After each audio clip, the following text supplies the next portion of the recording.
choices. So here are just some of the crimes that this administration has taken part in. Espionage. Right? You're not allowed to give money or guns to terrorist groups. Ask Hamas how that's working out for them. Because the President of the United States continues to sign $440 million worth of money over to the Palestinian Authority unity government, which includes Hamas and Islamic Jihad, State Department-sponsored terrorist organizations. And the State Department has sided with Hamas, with the Palestinian Authority, with Islamic Jihad, called on Israel for restraint against terrorist groups that kidnap young Jewish boys and then proceed to murder them. They're doing this now on the basis of this Palestinian kid who tragically was killed by Jewish extremists. There is a vast difference between the two sides. There are no streets going to be named after these Jewish pathetic pieces of human refuse who engaged in this conduct. They're going to be prosecuted to the full extent of the law. Every Jew who watched what happened on Sunday when this arrest took place and all this came out felt sick to his stomach. They felt like vomiting and never stopped vomiting. That was not true on the other side. When these 3 Jewish boys were killed, Hamas was celebrating. They ran ads in their newspapers showing these 3 Jewish boys as dead rats. Okay, there is a vast difference between the two sides, but of course this administration, this administration is not interested in any way in cracking down on terrorism. They're interested in funding terrorism. We've now reversed sides in the war on terror. Everybody who we were fighting has at one point or another received American money or guns, including ISIS, right, who are now fighting in Iraq. And both sides of that we're now funding. Right, Iran, we've relieved the sanctions on, so they're taking over the southern half of Iraq, and ISIS is taking over the northern half of Iraq because we funded their allies in the war against Bashar Assad, who, it turns out, we're now going to fund to fight ISIS. So we are now on every side of every issue except the right side, which in that arena of the world is Israel and Israel alone. And that's espionage. And it's a violation of the Arms Export Control Act to boot.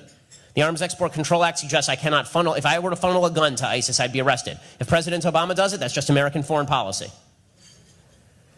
Involuntary manslaughter.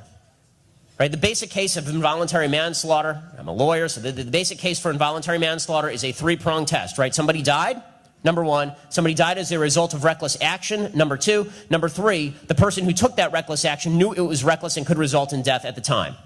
Okay, those are the 3 elements of involuntary manslaughter. Benghazi, anyone? Leaving no security anywhere in the vicinity, in an area where we were running guns to Syria through Turkey. In an area where the New York Times had reported literally the year before that the entire town was run by Ansar al-Sharia. And surprise, surprise, Ansar al-Sharia was behind the terrorist attack that killed Chris Stevens and 3 other Americans. Right? Who's responsible for that? Hillary Clinton's responsible for that. She's guilty of involuntary manslaughter. She shouldn't be worried about whether she goes to the White House. She should be worried about whether she goes to the big house. Unfortunately, we have an attorney general who would never prosecute anyone for these sorts of violations because he too is a criminal and he too is guilty of involuntary manslaughter, as it turns out. He greenlit the Fast and Furious program. Turns out that you might think that running guns to Mexican drug cartels, with no tags in them, by the way, there were no electronic monitors on these guns. It was widely known inside ATF that when you run guns to the Mexican drug cartels, the only place they're going to show up so that we can back-channel them, backtrack them, and figure out where they were is at crime scenes. This was explicitly known at the ATF at the time. You might think that's reckless. You might think that that might result in homicide, like the killing of a Border Patrol agent, perhaps. And you might be the head of the DOJ. And if you were involved in this, you were probably promoted. Because nobody who's responsible for Fast and Furious has gone to jail. Nobody's really even been fired. How about violation of internal revenue laws? If you or I were to leverage the IRS to crack down on particular folks, we would be put in jail. That's a violation of the Internal Revenue Code itself, 26 U.S. Code 7212 for people who are following. It's also a violation for politicians and for politically motivated bureaucrats to get involved, and this is a violation of the Hatch Act. Right? The Hatch Act prohibits bureaucrats from getting involved in political situations like this and targeting political opponents. It's a violation of law. But it's a phony scandal, according to the President of the United States. You want to know how corrupt and criminal and nasty this administration is? John Eastman runs the National Organization for Marriage. I'm sure some of you know of John. John's National Organization for Marriage is obviously a pro-traditional marriage organization. This administration is anti-traditional marriage. And so the IRS leaked the confidential tax information, including donor information, about the National Organization for Marriage, which is a 501c3, which means their donors are confidential. They leaked their entire donor list to the Human Rights Campaign, which is a gay advocacy group. Now, they used a middleman in order to do this. John's group, National Organization for Marriage, sued the IRS. The IRS acknowledged that they had in fact leaked this material and signed over 50,000 of your tax dollars to the National Organization for Marriage. Now, what John did is John said, okay, fine. You know, we'd like to find out who particularly at the IRS did this. Let's trace this back up the chain. Who decided that it would be a great idea to hand over confidential tax information to political opponents? Right? Who decided that would be a great idea? So they said to Eric Holder, why don't you prosecute the middleman, right, who had received the confidential tax information and distributed it in violation of law? Why don't you prosecute him? Eric Holder said, no one will be prosecuted for this. No one will be prosecuted for this. So John said, okay, fine. You're not going to prosecute him. Give him immunity. Because this guy was pleading the fifth. You can only plead the fifth if there is a threat of criminal prosecution. Right? You can't plead the fifth. If you come to me and you ask me if I was cheating on my wife, I can't just say I plead the fifth. That has no relevance. You're not threatening to criminally prosecute me. The Fifth Amendment is only available in situations in which you do not have immunity. So John said to Eric Holder, go ahead, give this guy immunity, then we can sue the IRS, we can subpoena him, and we can force him to answer questions about where he got this material.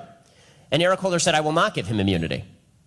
So in other words, he won't prosecute the guy to get the information, and he won't get immunity. He won't give immunity so the guy would give up the information. This is the height of criminality, and it's so blatant. And yet, has anybody outside this room ever heard of the National Organization for Marriage? Can you imagine if the NAACP had sued Bush's IRS, and Bush's IRS had said, yeah, you know what, we discriminated against you, here's a $50,000 settlement. You think that might lead the news for a few nights? But for the Obama administration, it will not even make the back page of the New York Times. How about unauthorized disclosure of information? You're not allowed to leak confidential national security information, and yet this administration has done that repeatedly. This administration has done it 4 separate times with regard to Israeli national security information, sunk Israel's ability to strike Iran.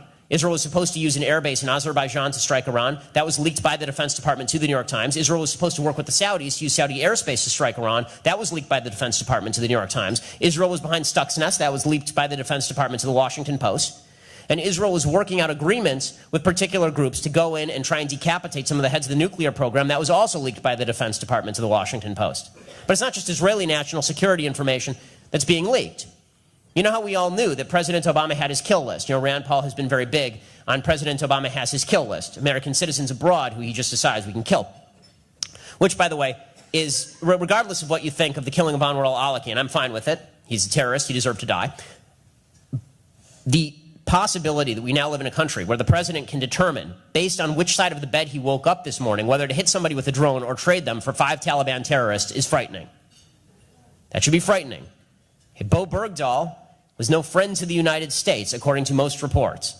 And yet he was an American citizen who had to be brought home just in time for the president to quash the VA scandal.